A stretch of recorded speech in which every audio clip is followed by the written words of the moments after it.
Bonjour tout le monde, mon nom est Julien Brault, cofondateur de Hard Bacon. Aujourd'hui, on va parler de bière. Spécifiquement, on va parler de Molson Coors qui a annoncé ses résultats financiers ce matin. Il était décevant par rapport aux annonces des analystes, aux attentes des analystes en fait. Donc, quand je parle de Molson Coors, je parle de l'entreprise dont je pense que le siège social présentement est basé au Colorado. Qui est un actionnaire important de Molson Coors Canada, qui est le Molson qui est la compagnie en fait, qui vend les alcools du groupe au Canada. Et Molson Coors Brewing a annoncé, et je disais ça justement dans le Globe and Mail ce matin, plusieurs mises à pied. Donc, ils vont couper entre 400 et 500 emplois en Amérique du Nord. Donc, ça peut inclure le Canada, ils disent au Canada, aux États-Unis. Mais surtout, ils vont fermer leur siège social du Colorado pour centraliser toutes les opérations nord-américaines à Chicago. Donc, je ne sais pas à quel point ça va affecter les bureaux qu'il y a à Montréal, où je pense qu'ils sont en train de déménager en banlieue, dans la mesure où il y a une autre entreprise là, qui s'appelle Molson Coors Canada qui va rester en place. Donc, ça ne va pas très bien de leur côté. Ils veulent économiser par ces coupes d'emplois-là à peu près 150 millions par année. Donc, allons regarder le titre. Et c'est sûr que là, les résultats étaient annoncés avant l'ouverture des marchés, il est 8h37, pendant que je fais cette vidéo-là en live. Donc, on peut s'attendre à ce que le titre descende quand le marché ouvre. Présentement, le ratio court-bénéfice est de 13,24, qui est relativement bas. Une marge de profit de 8 un dividende à 8 les analystes disent sont un rating ou une note de neutre par rapport à Molson Coors. Donc, l'entreprise est relativement abordable et en général, on dit que les compagnies de bière réagissent bien au cycle économique. Quand il y a une crise économique, les gens n'arrêtent pas de boire de bière, bien au contraire, ils perdent leur job puis se mettent à boire plus. Et c'était considéré comme des titres défensifs qui se comportaient bien en tout temps. Le problème, c'est que le goût des consommateurs est en train de changer. Les gens fument plus de cannabis, boivent plus de vin, boivent beaucoup plus de bière de microbrasserie et les grands brasseurs comme Molson Coors ont de la difficulté. D'ailleurs, dans les résultats de ce matin, ils ont annoncé qu'ils allaient changer le nom carrément de la compagnie puis de passer de Molson Coors Brewing à Molson Coors Beverage parce qu'ils ont commencé à investir dans le café puis dans les vins en canne. Donc, ça montre un désir de se renouveler, mais il y a quand même une menace par rapport à Molson Coors où les gens sont de plus en plus attirés vers les microbrasseries. Eux-mêmes ont lancé des bières de type microbrasserie. Ils ont acheté, par exemple, au Québec, là c'est plus Molson Coors Canada dont je parle, mais il y a eu la même stratégie en Amérique du Nord. Ils ont donc acheté Trou du Diable, qui est une super microbrasserie. Le problème avec ça, et c'est pas seulement Molson Coors qui a investi là-dedans, c'est que les gens aiment la diversité. Avant, les gens s'attachaient à une marque, disaient ben moi je bois ma Molson canadienne ou ma Labatt 50, puis ils faisaient ça tout le temps, ils buvaient la même chose chaque semaine. Les gens comme moi, puis un paquet d'autres gens, je ne suis pas le seul, aiment hey, aujourd'hui j'ai envie de quelque chose de différent.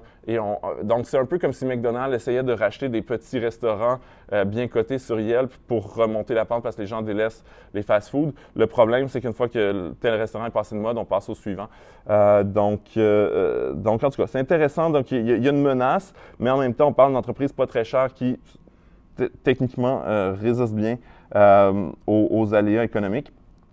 Bien entendu, là, pour ceux qui ne savent pas c'est quoi Molson Coors, oui, au Canada, il y a les bières Molson. Puis c'est Coors. Coors Light, je pense qu'il est la deuxième ou la troisième bière la plus bu aux États-Unis.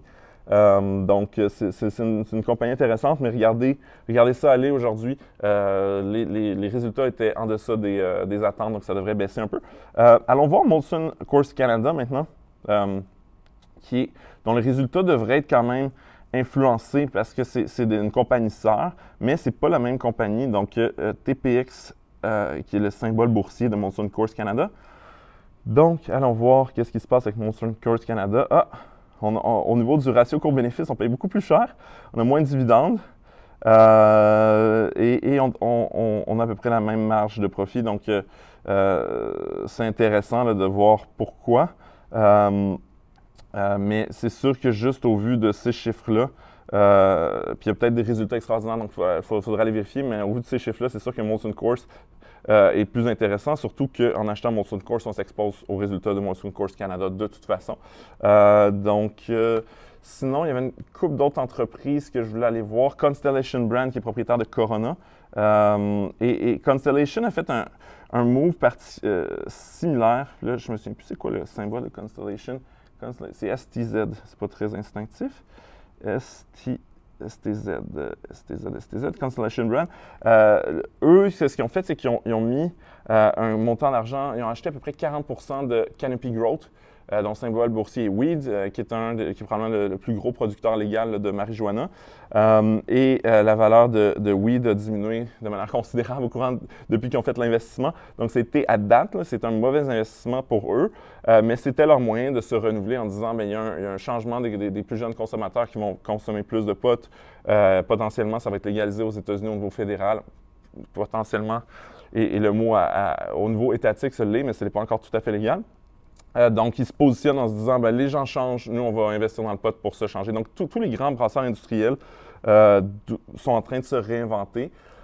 Sinon, ratio court-bénéfice, c'est quand même très, très élevé. Donc, encore relativement cher. Donc, à date j'aime mieux Molson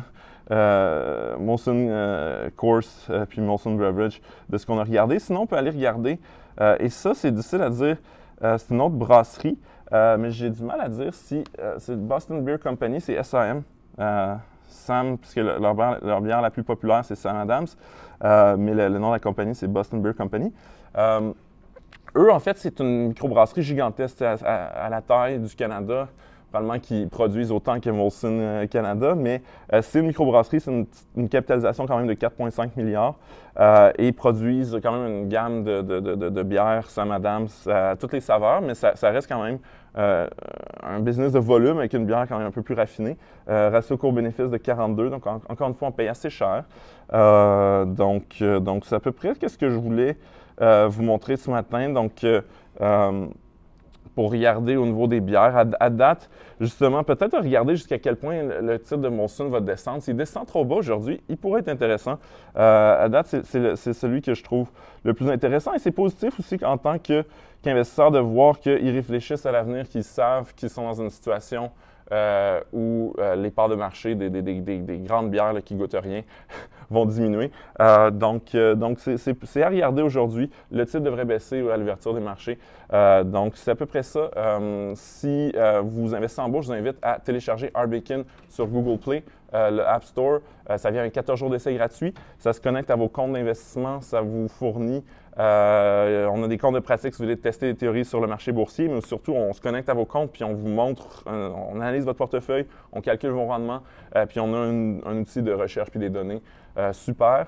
Si vous voulez commencer à investir en bourse, vous n'avez pas déjà de compte de courtage, mais je vous invite à aller au rbacon.ca/Desjardins. On a une super offre qui inclut 10 transactions gratuites, 1 mois de congé de frais de gestion, 3 mois d'abonnement à notre application et un cours en ligne sur investissement.